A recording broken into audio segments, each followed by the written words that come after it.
Straight from America, I have the Motrr Galileo, which is robotic motion control for iPhone. And according to the website, you can rotate an iPhone or iPod Touch in any direction from anywhere in the world. This is the Bluetooth edition in black, which supports the iPhone 5S, 5C, 5 and 4S and iPod Touch 5th generation. You can also get this in white, or you can get a 30-pin version for the iPhone 4S, 4 and 3GS and the iPod Touch 4th generation, and that one charges the phone while it's connected to the Galileo. This one does not. Remotely control Galileo from anywhere in the world. Capture and share the world around you, so I'm just going to go ahead and open this thing up.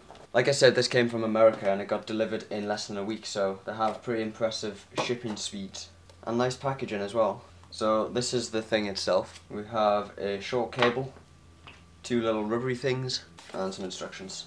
There's a nice getting started thing on here. So number one, it says plug Galileo into a USB charger to wake it up from sleep mode. An iPhone or iPad charger works great. It comes with this pretty short, flat USB cable. It's quite weird.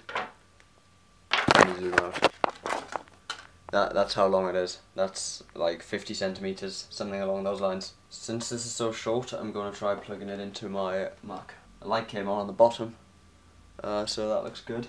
Next step is to download the Motrr app from the App Store. There's the app. It is free to download. While I wait for that to download, I need to turn Bluetooth on. To launch the app, it asks me which one I have. Bluetooth. Twist Galileo's base to connect. On initial use, plug Galileo in via USB to wake up. So just turning that round causes a prompt to appear on the iPhone. For a few seconds you get this message which says Galileo would like to connect, and I'm always too slow. It says a firmware update is available for your Galileo. I guess I can update it from here. The next step while I wait for that is to put one of these inserts in. This one is labelled on the bottom as iPhone 4S/5C and this one iPod 5, so I'm going to use the 4S version. Update will take approximately 105 seconds. Update failed. Something went wrong with the update. Please try again. Not a great start. So first it says rotate the device and it's lost the connection. I guess I need to take this existing insert out. This one is labelled as iPhone 5/5S. The iPhone just slides in. It's a very tight fit, so I don't think that would fall out. When the iPhone is inside, it has this really cool slidey motion to go into landscape mode. And it says place Galileo on a flat surface, then start demo. And I can press start demo.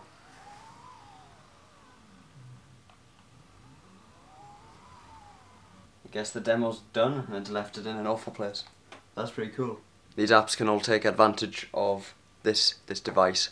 I'm going to download the first one, which is Sphere 360-degree photography, and it's free. The bottom of the Galileo has a 1/4-inch thread mount to put it onto a tripod, and it has a battery indicator. The Sphere is downloaded. You need to log in apparently. I can log in with Facebook. It seems to know that I've got a Galileo. Twist to connect. It apparently doesn't want to connect. Plugging it back in worked. And there's a big start button. Let's see what it does.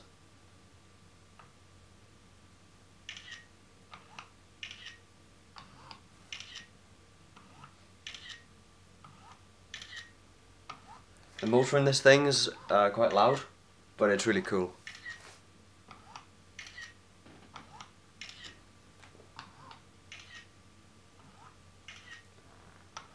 I guess this is taking a 360-degree photo.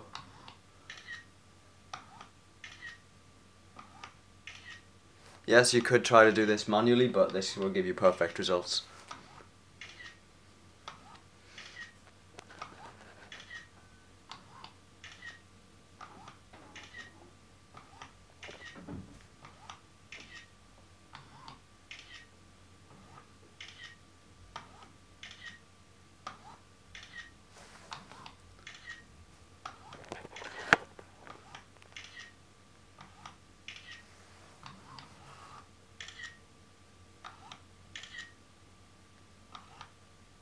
So it's done. It's asking me where I am based on my location and things around me.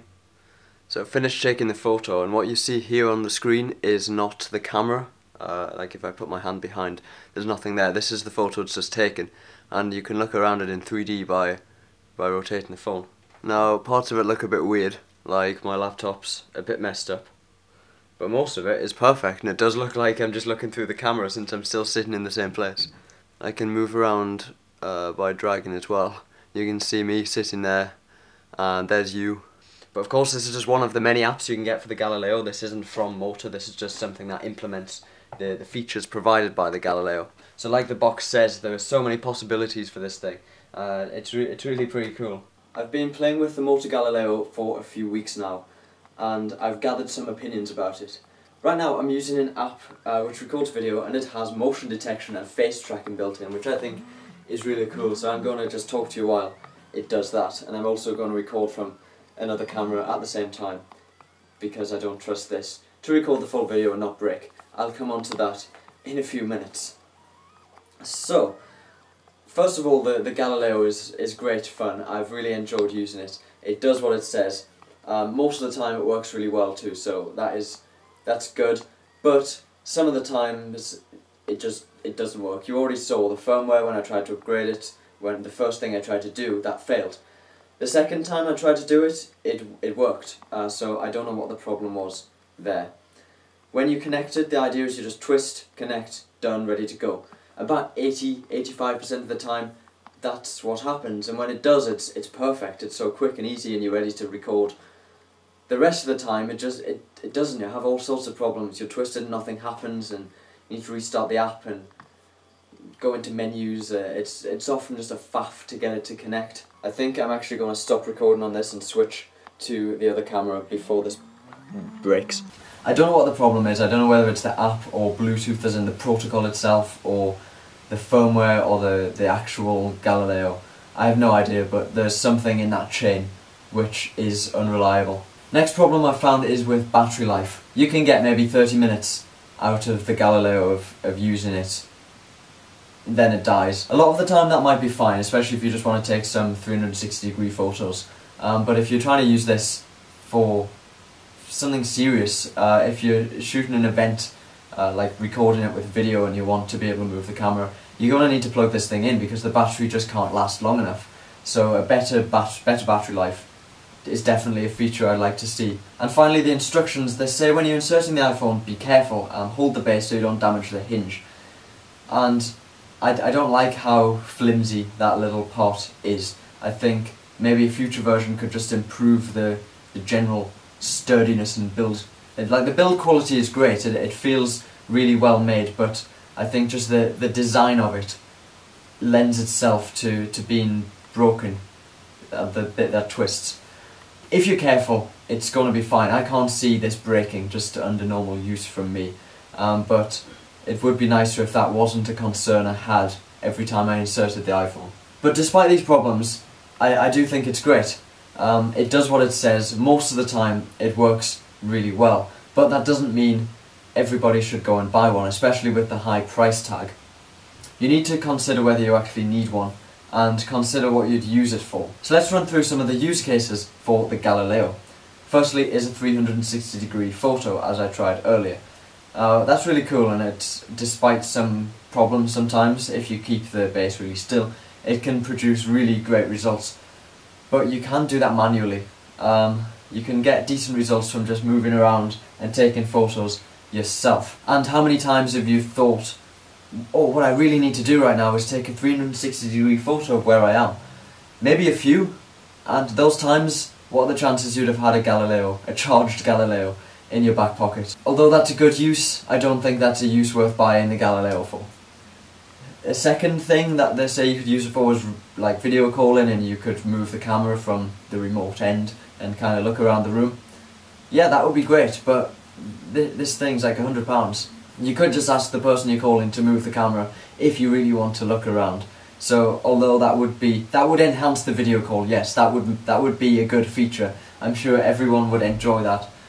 But like, if we're taking the price into consideration as well, personally I don't think that's worth it.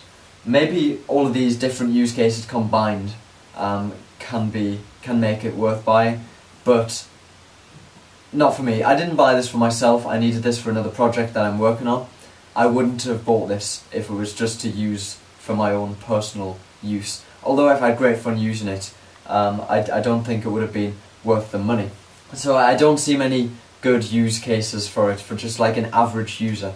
Where I do see potential is with live streaming of events where you want multiple cameras and you need to be able to move them.